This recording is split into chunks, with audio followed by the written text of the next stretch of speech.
ओम। श्री योग वासिष्ठ के उपशम प्रकरण में श्री वशिष्ठ जी महाराज बोले, हे राम जी, ज्ञान से गेह को जानने से, ज्ञान के द्वारा गेह जो पदार्थ आत्मा है उसको जानने से क्या हुआ है, तो निरंकार पद की प्राप्ति हुई है। कैसा है? जिसमें कोई आकार ना हो, कोई अहम जैसी वृत्ति ना हो, तो निरहंकार पद उसे कहते हैं। तो निरहंकार पद को मैं प्राप्त हुआ हूं। कैसा निरहंकार पद है? जिसमें भाव अभाव कोई मायने नहीं रखता है। यहाँ कहते भाव अभाव क्रिया हमारी नष्ट हो गई है। अब मैं केवल स्वस्थ स्वस्थित हूँ। किसी का स्वस्थित कैसे हो सकता है? जो अपने आप में स्थित है उसके लिए कहते हैं स्वस्थित। बोले अभी तक कहाँ थे स्थित? अगर स्वस्थित नहीं थे तो अभी तक कहाँ थे? हमें तो लगता है हम अपने में स्थित थे।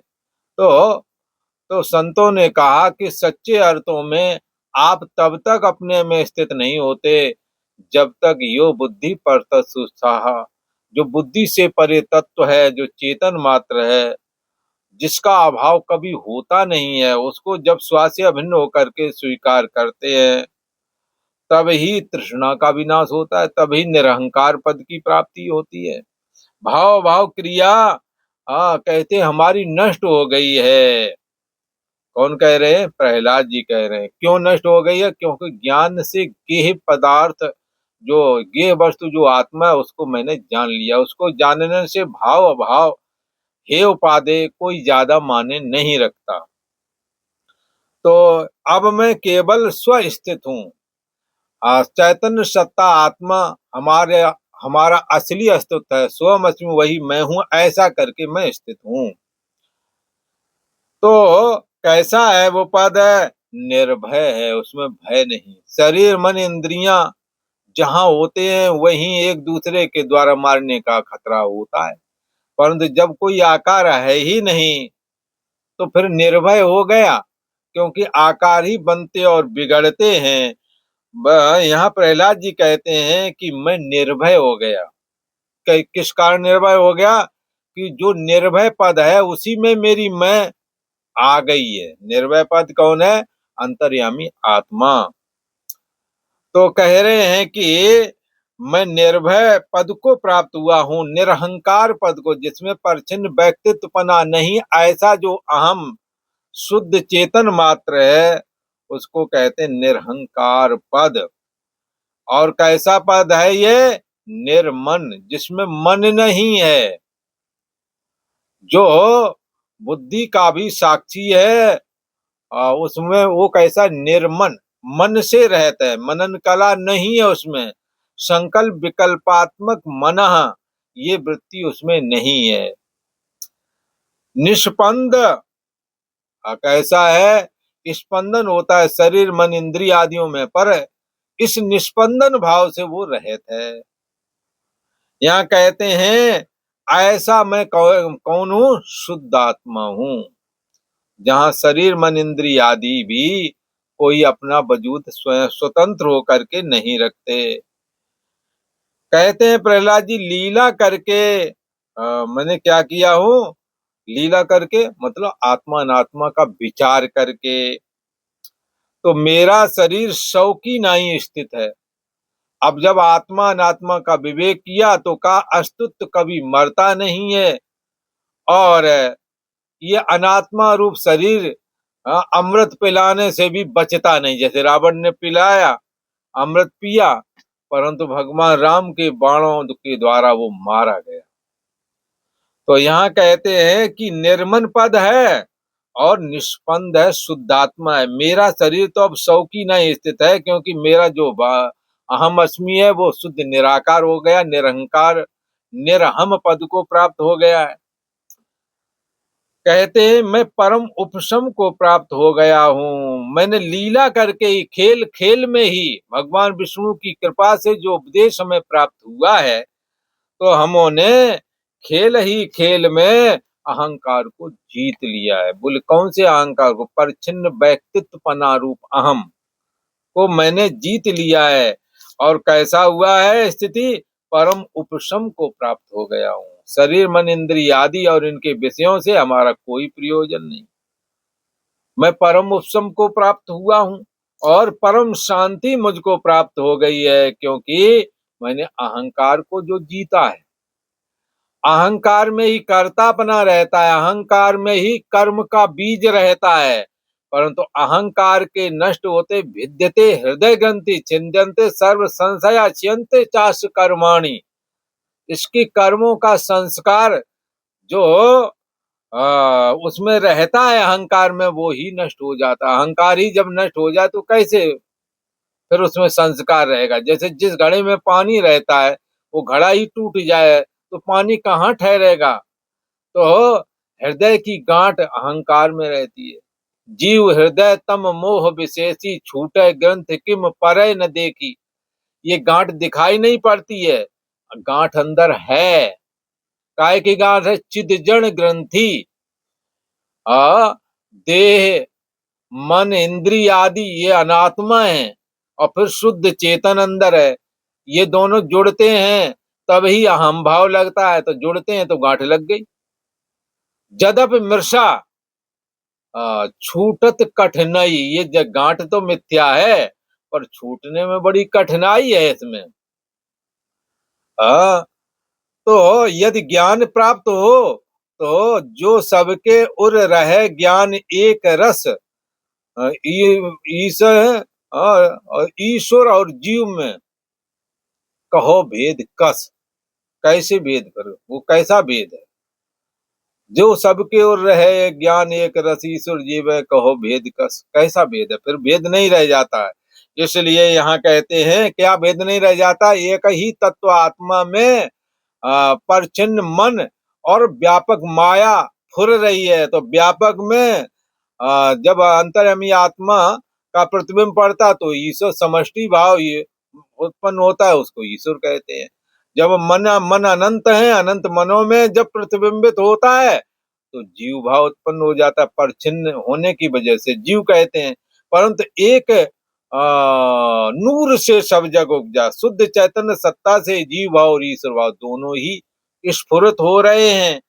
इसलिए अहंकार को जीत लिया है। शुद्ध चैतन्य भाव वो सत्ता जिसमें जीव और ईश्वर दोनों फुर रहे हैं। माया आभासेन जीव ईश्वर करोति। माया ने आभास के थ्रू प्रतिबिंबित होकर के ईश्वर और जीव की परिकल्पना ब्रह्म में कर दी, वरना ब्रह्म में ईश्वर जीव भाव भी नहीं है, शुद्ध चेतन भाव ही है। इसलिए जब उस शुद्ध चेतन को जब जाना तो उसमें जब खड़े होकर के देखा, जब उसको उसमें अहम बुद्धि पहुंची तो निरहम पद निकला। और निरहम पद में न परिच्छिन्न व्यक्तित्व रूप जीव भाव था, न ईश्वर भाव था। मैं न जीव था न ईश्वर था, मुझे मालूम न था, मैं दोनों से जुदा था। न मुझे मालूम न था, ना मैं बंदा था ना मैं खुदा था। ये उर्दू वाले बोलते हैं। हम लोग बोलते हैं ना जीव थे ना हम ईश्वर थे। ब्रह्म रूपी समुद्र में छोटी लहर बड़ी लहर दोनों ही ब्रह्म शुद्ध चेतन मात्र से, शुद्ध चेतन मात्र ही उसी को ब्रह्म समुद्र की उपमा करके कहा गया है। तो शुद्ध चेतन मात्र ही समुद्र की तरह है, जिसमें वो जिस ब्रह्म समुद्र में छोटी लहर बड़ी लहर फुल रही है। तो यहाँ कहते हैं मुझको परम शांति प्राप्त हुई है। किससे प्राप्त हुई है? जब मन को परम उपशम कर लिया तो देखा कि अहंकार तो हमारे में है ही नहीं, ना तो परिच्छिन्न अहम सोने जागने वाला ये जो जीव भाव वाला, और ना ही ईश्वर वाला भाव। ईश्वर वाला भाव से ईश्वर सृष्टि की उत्पत्ति स्थिति में प्रलय करता, अनुग्रह करता, कुछ भी करने में समर्थ है ईश्वर। और जीव जो परिच्छिन्न व्यक्तित्वपना वाला जो भाव है वो असहाय अपने को समझता है। एक रचय जग गुण बस जाके प्रभु प्रेरित नहीं निजबल ताके, एक दुष्ट अतिशय दुख रूपा जेहिबल जीव परेव भवकूपा। एक दुष्ट है, दुष्ट माने संसार में फंसाने वाली है, अपने स्वरूप का आवरण कर रही है, हमारे ही आश्रम में रहती है, हमारा ही मुंह ढके हुए है। जैसे काई पानी में उपजती है और पानी को ही ढक लेती है, ऐसे ही जीव का जो जीव में जो अज्ञानता रूप काई है, वो जीव का आत्म भाव ढक देती है।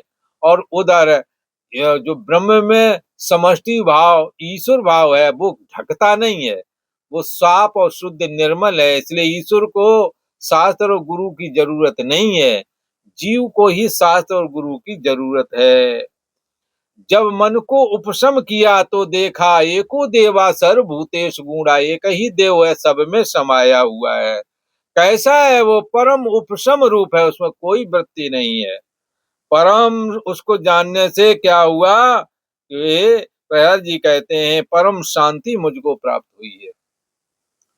और क्या अनुभव बता रहे हैं प्रहलाद जी? मोह रूपी बैताल और अहंकार रूपी राक्षस हमारे दोनों ही नष्ट हो गए। ना तो कहीं मोह रह गया है और ना ही अहम अस्मि करके जो परछिन्न व्यक्तित्व पना, एक एड़ी से चोटी तक का जो एक भाव है कि मैं देव हूं, क्योंकि ये देह को नष्ट करने के लिए तो काल आता है। जब तुम ये नहीं रहोगे, अपना शुद्ध चैतन्य में चले जाओगे, तो इसके नष्ट होने अथवा बने रहने से आपको कोई नफा नुकसान नहीं। इसलिए परीक्षित जी महाराज जब सर्प डसने आया था, तब तक वो शुद्ध चैतन्य भाव में स्थित हो गए थे। लेकिन ये भागवत कहने वाले प्राय करके इस बात को जो कि भागवत का ही प्रसंग है, प्राय करके कम कथन करते हैं। कोई समझदार कथन भी करते हैं, अहम ब्रह्म परम धाम ब्रह्म हम परमम पदम, बोला मैं ब्रह्म हूँ और जो ब्रह्म है यही परम धाम है, जो परम धाम यही ब्रह्म है। हाँ, अहम ब्रह्म, हमारा हमारा जो अहम है ना, तो जब मन हटा दो, पीछे वाला जो बचा हुआ परशेष बचा हुआ तत्व, तो वो ब्रह्म है, अहम ब्रह्म, ब्रह्मा हम परमम पदम। हमारा अहम ही, अहम के अंदर जो परशेष से बचा हुआ जो शुद्ध चेतन है, वो मैं हूँ। शरीर मन इंद्रियां बुद्धि आदि तक बाधित कर दो, पीछे बचा हुआ जो अहम में है वो ब्रह्म ही है। बोले ब्रह्मा हम, जो ब्रह्म है ना जिसके साथ कहते वही मेरी मैं है, मेरी मैं में जो चेतन है वही ब्रह्म है। और ब्रह्म जो है शास्त्र में कथन किया वही हमारी मैं भी है। दोनों तरफ से कह दिया, अहम ब्रह्म परम धाम। परम धाम जिसकी कहते हैं कि वैकुंठ धाम मिलेगा, परम धाम चले जाएंगे, तो परम धाम ब्रह्म को ही कहते हैं। उस परम ब्रह्म, वो परम धाम जो है मेरी मैं में स्थित जो चेतन है वही है। और जो परम धाम है वही हमारे अंदर स्थित है, हमारे अंदर है वही परम धाम है। इस तरह से कहा गया है। और राजन हम तुम मनुष्य थी पशु बुद्धि जहित, तो हे राजन तुम मरोगे। ऐसी जो पशु बुद्धि है, ये पशुओं को लगता है यानी चोटी से लेकर के जो मैं हूँ यही मैं हूँ, और इसके मर जाने को अपनी मौत मानता है, तो ये पशु बुद्धि है, तो का इसको छोड़ दो। तो ये सुखदेव जी ने कहा था।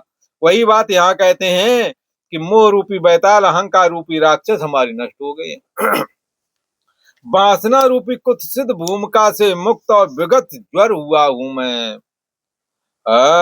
तृष्णा रूपी रस्सी से बंधा हुआ जो ये देह पिंजर था, उसमें अहंकार रूपी पक्षी फंसा हुआ था।